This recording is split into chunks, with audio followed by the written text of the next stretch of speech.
Welcome to moneybuzindia.com। Welcome to our YouTube channel. आज जो topic हम डिस्कस करने वाले हैं वो हम डिस्कस करेंगे म्यूचुअल फंड के ऊपर। आज हमारे साथ होंगे एक और नए एक्सपर्ट जो कि आपको बताएंगे म्यूचुअल फंड के बारे में। आज हम डिस्कस करेंगे कि मिड और स्मॉल कैप के रिटर्न्स को जो कि लास्ट 1 ईयर या 1 to 2 ईयर में आपको मिले हैं, उन्हें देख के आपको आगे क्या डिसीजन लेना है। Please like and subscribe to the channel if you are liking our work. So let's start for today.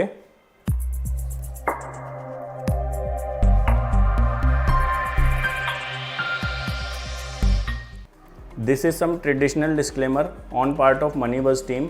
Please read it carefully. आज के हमारे जो स्पीकर होने वाले हैं दोस्तों, वो होंगे सीए धनपाल सिंह नेगी जी।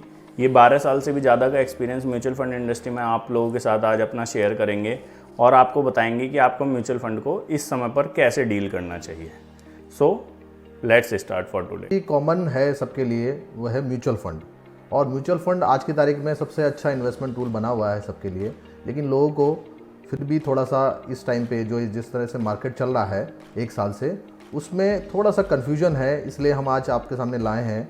हम 3-4 विषय पे बात करेंगे। थोड़ा सा म्यूचुअल फंड के बारे में बात करेंगे, थोड़ा सा देखेंगे कि हमें क्या करना चाहिए आगे, और फिर हम देखेंगे किस टाइप के म्यूचुअल फंड्स होते हैं, और लास्ट में हम देखेंगे कि क्या हम कैसे म्यूचुअल फंड को लास्ट में चूज़ कर सकते हैं, हम अच्छे म्यूचुअल फंड को।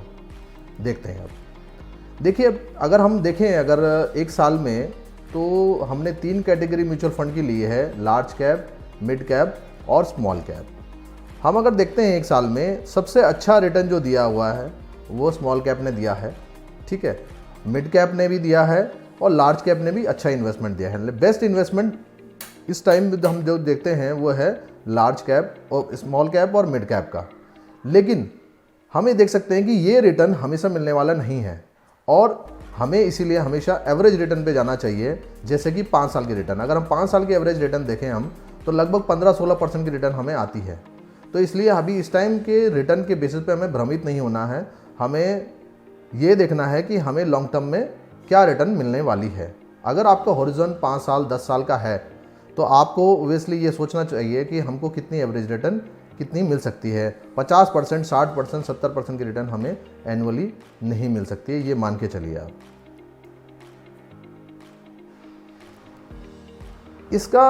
इस चीज़ को डिसाइड करने के लिए हमारे पास एक एसेट एलोकेशन का एक बहुत ही इम्पॉर्टेंट सब्जेक्ट है, जिसमें अगर हम एसेट एलोकेशन पे ध्यान देंगे अपनी, तो हमें बहुत सारे एडवांटेज मिलने वाले हैं।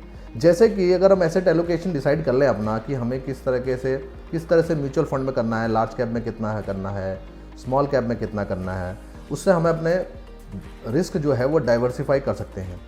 रिटर्न हम ऑप्टिमम रिटर्न प्राप्त कर सकते हैं उससे, जो कि हमें अपनी रिस्क एपेटाइट के बेसिस पे हमें मिल जाएगा।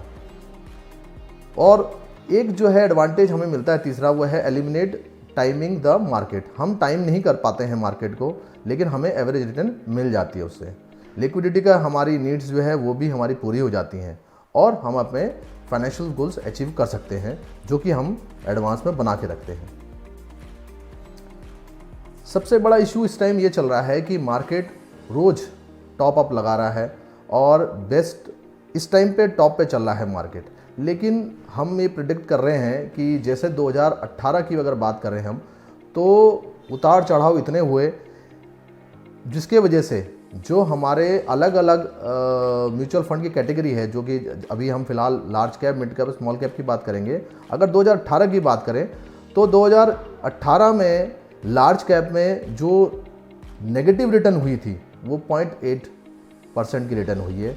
मिड कैप में देखें तो 10% की नेगेटिव रिटर्न रही है, और स्मॉल कैप में देखें तो 16% की रिटर्न हुई है नेगेटिव। अब इससे पता चलता है कि अगर मार्केट यहाँ से नीचे जाता है, तो सबसे ज़्यादा इफेक्ट स्मॉल कैप और मिड कैप में ही होने वाला है। इसलिए इस टाइम पे अगर हम अपना पोर्टफोलियो में रिस्क कम करना चाहते हैं, तो हमें लार्ज कैप में स्विच करना चाहिए आपका फंड्स।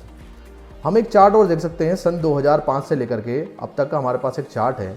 इसमें हम देख सकते हैं कि जब जब मार्केट ऊपर गया है, तो स्मॉल कैप और मिड कैप ने अच्छा परफॉर्म किया है।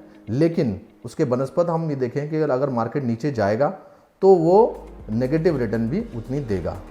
सन 2013 से लेकर के 15 के बीच में हम अगर देखें तो इस समय मार्केट, ये जो ब्लू वाली लाइन है स्मॉल कैप की है, ये काफ़ी नीचे गई हुई है। इस टाइम हम देखें अच्छा रिटर्न जो देने वाले हैं वो मिड कैप और स्मॉल कैप भी है, तो इसलिए अगर रिवर्स हुआ ट्रेंड तो हमें लॉस भी इसमें होने वाला है। और इसलिए इस टाइम पे अगर हम देखें तो हमें ये सोचना चाहिए कि हमें लार्ज कैप और बैलेंस्ड फंड में जैसे भी हमारा रिस्क एपिटाइट हो, अगर हमें थोड़ा सेफ चलना है, गोल्स हमारे 2-3 साल के हैं, तो हमें बैलेंस फंड में करना चाहिए। अगर 4 से 5 साल का हॉरिजन है हमें, तो हम लार्ज कैप में बने रह सकते हैं। म्यूचुअल फंड में हमेशा स्ट्रैटेजी लॉन्ग टर्म रखनी चाहिए। जितना हम लॉन्ग टर्म रखेंगे, जितना हम लॉन्ग टर्म सोचेंगे, उतना ही हमें इसमें अच्छा रिटर्न होने की एक्सपेक्टेशन है। गारंटीड रिटर्न कभी नहीं होती है, लेकिन अगर हम लॉन्ग टर्म सोचेंगे तो हमें हमेशा रिटर्न अच्छा आने के चांसेस हैं। इस टाइम देखें, अगर हम म्यूचुअल फंड्स की बात करें और बड़े बड़े म्यूचुअल फंड AMC है, जैसे हम UTI का हमने एक एग्जांपल ले रखा है यहाँ पे। ये म्यूचुअल फंड जो AMCs हैं वो भी इस टाइम अब सोच रही है कि लार्ज कैप में फोकस किया जाए, क्योंकि अगर मार्केट में करेक्शन आता है तो मिड कैप और स्मॉल कैप को अरेस्ट करना मुश्किल हो जाएगा। फंड्स जो है इन्वेस्टर का स्टेक पे आ जाएगा। अब हम एक चीज़ और देखते हैं कि कैसे हम एक म्यूचुअल फंड, अच्छा म्यूचुअल फंड, इस टाइम अगर बात करें कैसे अच्छा म्यूचुअल फंड हम सेलेक्ट करें कि हमारे लिए अच्छा रहे हमेशा के लिए। सबसे पहले तो म्यूचुअल फंड के लिए हमें आइडेंटिफाई करना पड़ता है अपना गोल, हमारा गोल क्या है, और गोल से हमें रिलेशन है कि हमारे पास कितना अमाउंट हमें इन्वेस्ट करना है और कितने समय पर हम उसको दे सकते हैं। मेन चीज़ ये है इसमें आइडेंटिफाई करने के लिए। उसके साथ साथ हमें एक चीज़ देखनी पड़ेगी, हमारा रिस्क एपिटाइट कितना है, हमें कितना रिटर्न हम एक्सपेक्ट कर रहे हैं अपने इन्वेस्टमेंट से।